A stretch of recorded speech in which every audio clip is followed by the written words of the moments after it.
Hello, we're here with Eddie Chang, the manager of the Western Division champion Seattle Sluggers. This is FM Mike Klein reporting for the United States Chess League. Eddie, how are you this afternoon? Terrific. I bet you guys are still feeling pretty good. This is the first time ever that Seattle has advanced to the finals. You guys made it to the semis in your first year in 2006. How is the team feeling right now? We're feeling very excited. We're very happy to be in the finals, and we just want to win it all now. Well, your team had to defeat two higher seeds en route to the finals. Did you view your team as an underdog in these matches? Well, the way the boards laid out, there was a lot of potential for us to really win. The part that sucked for the most was actually, sorry, my brain just kind of melted there. Mm-hmm. The I think we didn't really view ourselves as an underdog, but we knew that it was hard for us to try to overcome the draw odds. I see. Yeah, you almost have two different teams this year when VAR plays and when VAR doesn't play. So maybe it's a little bit misleading that you were a fourth seed because Varuzhin Akobian could only play three matches. So maybe is that one reason that you didn't feel like you were an underdog because he's definitely going to play in the playoffs? Yeah, absolutely. And the fact that Orlov wasn't available for part of the season as well definitely hurt. This was having VAR and Orlov on boards 1 and 2 definitely make our team a lot stronger. And just due to scheduling conflicts, it was hard for us to get them both playing consistently. Yeah, no question about that. That's a pretty dynamic 1-2 combo. Now, be honest with us, two matches ago in the quarterfinals, what were your thoughts after you saw Varuzhin Akobian lose on board one? I was having nightmares of our last two games in the playoffs when we had our first board lose on both games, and we weren't able to overcome the deficit. Now, I was watching Varuzhin Akobian's loss in the quarterfinals, and it seemed like after Queen A4, he thought for maybe upwards of 20 minutes. Did he explain to you at all afterward what he had missed in his analysis? Yeah, he had missed Bishop H3. He had looked at Knight B8 and figured he could draw with Knight B8, but on Queen D7 he thought he had some counter chances, but missed Bishop H3. He I saw see. another variation, but it didn't transpose into this one. And after knight b8, the rook has to sacrifice on c5, but he just thought that wasn't enough to go for a win? Probably not, no. Okay. Well, tell us about how you get your top player to each match. Varuzhin Akobian has recently relocated to Kansas, so just tell us about the logistics of how he gets out to Seattle. Well, we fly him in, preferably direct, and he comes in normally the day before the match and leaves the day after. I see. He's probably the longest commuting player this year. Are you saying that there's a direct flight from Kansas to Seattle? There is. That is pretty convenient and probably required too. His play did not go down at all even after relocating. He went 3-0 in the regular season. Now, he played white each of those three games. Was that just a coincidence, or did you feel like he was best used in his capacity playing the white pieces? Well, it's basically just how the schedule worked out. We were trying to get him to play more matches. However, he has a very busy teaching schedule, and so it's hard for us to coordinate to have him come out more often. I see. So it's not really the financial pressures of getting him out there. It's really just his schedule that's not letting him play more than 3 weeks out of each year? Yeah, that's correct. Okay. Well, do the Sluggers have any sponsors? I know a lot of teams do. Uh, we, Sluggers currently do not have any sponsors. The financial burden is placed on me. My business is basically sponsoring it. That's So, that's awfully generous of you. Chess needs more people like you. well, I want to win. So, I see. Well, you're one of the few non-rostered managers in the league. So I was going to ask you, what do you get out of managing the Sluggers? I enjoy it. I enjoy watching. I enjoy the season. For me, it's a way to give back to chess because chess has been so much to me in my life. Um, I would love to be able to play for the Sluggers, but at my current elo, I'm not strong enough to really. Though I could step in if all of a sudden everybody disappears. I see. Now, Because I'm under the 2000 level. I see. Do you have any aspirations to get above 2,000 and maybe join your team one day? Not really. My schedule is really busy with work and having to work in order to pay for the Sluggers. So trying to make master, which is almost a requirement for board four these days, is basically a year, at least a year of hardcore chess studying for me, and I do not have the time for that.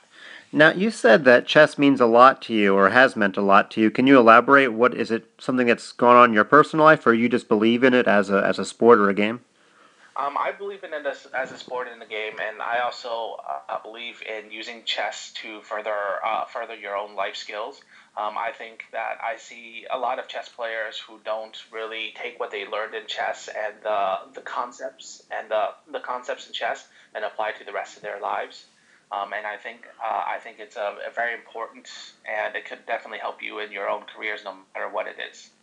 Well, you guys just squeaked by Arizona this week to get in the finals, 2.5 to 1.5. But the week began on a somber affair. The night before the matches began, Georgia Orloff's wife of 2 decades, Elena Donaldson, passed away after a long illness. Tell us about Georgie's decision to play. Well, we had after we had heard about Elena passing, we had contacted Yorgi and asked him if he wanted to play. And when he got back to us, he decided that he did want to, and we wanted to make sure. We had Costin ready to play in case Yorgi had decided he did not want to. But we definitely let it be his choice, because people react differently to a tragedy like that. Some people want to be alone. Other people need distractions, and I guess Yorgi wanted the distraction. Right. I mean, I guess he's in a room surrounded by friends and people pulling for him. So, but we wish him the best in the days to come. What was the overall mood of the team after hearing of the news? We were pretty somber. We really wanted to win this one for Elena, which we managed to accomplish. And we're definitely dedicating our season to Elena. Well, Georgi took a slightly unenviable position. He got rid of his backward e pawn and got rid of a pesky knight, and actually kind of became the aggressor if the team had needed him to go for a win. But his draw definitely helped the team. Were you surprised at how well he played given the circumstances? I was, but then again, the Elena's illness has been going on for a little bit, and if you look back the past couple weeks in Orlov's games, he's been playing some very inspired chess, and I think that this was just a continuation of that. I see. And would it be fair to say that he's available for the finals in a few weeks? That's up to him. I see. Well, who else has impressed you on the roster this year? We've talked about Akobian and Orlov, but who else? Josh has definitely played a lot better this year than he has, and he's definitely stepped up his game. Michael Moore, in the one game his schedule did allow him to play, was very impressive. Peter has been terrific, and Kurt has been definitely playing very well as well. And those were, besides Josh, they were all basically new players to the team. I see. Now, are you solely responsible for the lineups each week, or are you collaborating with your teammates? How does it work? Mostly it's dictated by schedule. We are probably one of the few teams that don't have a ton of professional chess players on our team. Most everybody has a real job that they go to. So a lot of it is schedule dictated, but most of the brainstorming from the schedule from our the lineup comes from Josh. Oh, I see. And then what about in the playoffs? Are you guys generally, assuming everybody's available, are you going for highest rating or who's on form, or are you actually looking at each individual matchup, or do any of those factors play a part? Everything plays a part. We look at individual matchups. We look at who's on form. We look at the instead of strength per board, it's relative strength per board. Basically, who we think is going to be playing on the other side, or an average playing on the other side, and we try to line up the boards that way. I see. And have you already begun your possible permutations of who Philadelphia might start in the finals? We have. And we could probably guess who that is, but I'll leave that to you in your war room. You've managed the Sluggers for a while. How many seasons has it been? I was assistant manager the first year because, and I think I was the first one that was technically named assistant manager because Clint Ballard, our former manager, was hard to reach. Greg had a hard time reaching him in the very beginning, and that's why Greg implemented the assistant manager position. And then when Clint left the team after the first year, I took over, and Josh came on board. Well, you have had a lot of turnover this year. How does this team stack up against previous teams regarding depth and underrated youths and normal roster ideas like this?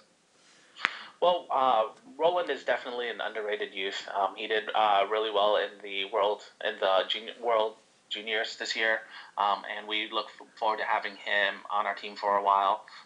Michael Lee is now at Princeton, so congratulations to him. He went there a year early, and it's sad we will be missing him on the roster. We basically have always a ton of young youth coming along. We have a great scholastic program here in Seattle, headed by Yorgi Orlov and Elena Donaldson, and also Elliot Neff. So we have a great scholastic system to pull from, and that's where all these kids are coming from. I understand. Now, it's always important to have that top player. In the past, you've had Hikaru Nakamura and Gregory Serper.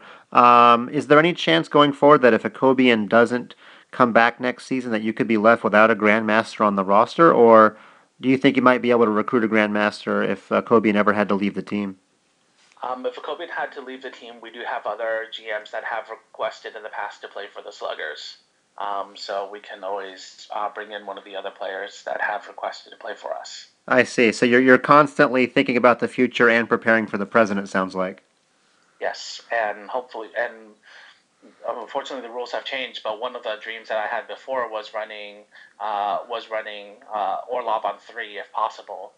But unfortunately, with the rules changes, that's no longer possible. I see. Well, let's talk about that a little bit. Since you've been involved in the USCL for so long, what kind of changes have you seen in the league, and do you have any ideas for the league going forward of how they might progress?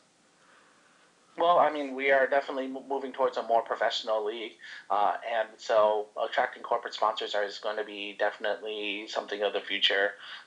We've had lots of conversations with Greg about possibilities of improving the league, and most of it comes down to financially.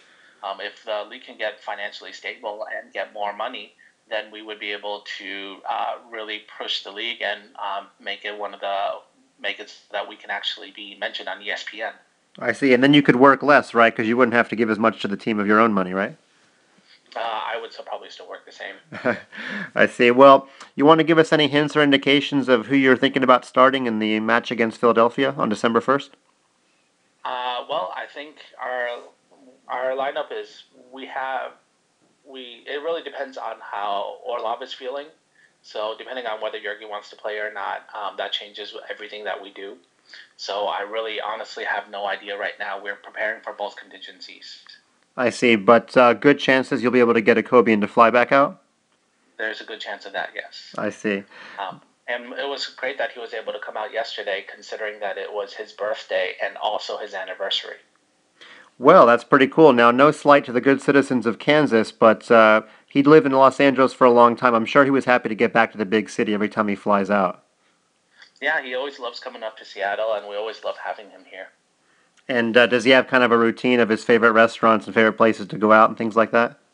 Yeah, there was a all-you-can-eat sushi place that we used to go to a lot, but unfortunately they're out of business. There's a Vietnamese food restaurant that we go to a lot here. There's also the Crab Pot, which is a crab place here that he very much enjoys as well. Well, I know when he travels for tournaments, he likes to soak up the local culture, so that's no surprise to hear that he's not just holed up in a hotel room or something. But well, any final strategy about the finals match against the Philadelphia Inventors? Do you ever ask players to play for wins and some to play more solidly, or do you just trust your team? I trust my team. We talk about it somewhat as a general idea of what we hope will happen, and we definitely we this is one of the our roster is not really built to go out and crush somebody off the bat. So we basically try to play with draw in hand and then see who can push. And this being your first time in the finals, has any of the local Seattle press picked up on the success of the team? No, we'll find out in the next couple of days. I'm sure a championship will change all that. Well, we wish you good luck. The finals are going to be December 1st. You guys have the Philadelphia Inventors, and they get to pick the color by having virtue of the better regular season record. So we'll have to wait and see. We wish Georgie and the team well, and we wish you good luck also in the finals. Thanks for taking the time to talk to us, Eddie. All right, thank you, Mike. And before we leave, I'd like to thank our sponsors, PokerStars, ICC, and Chess.com.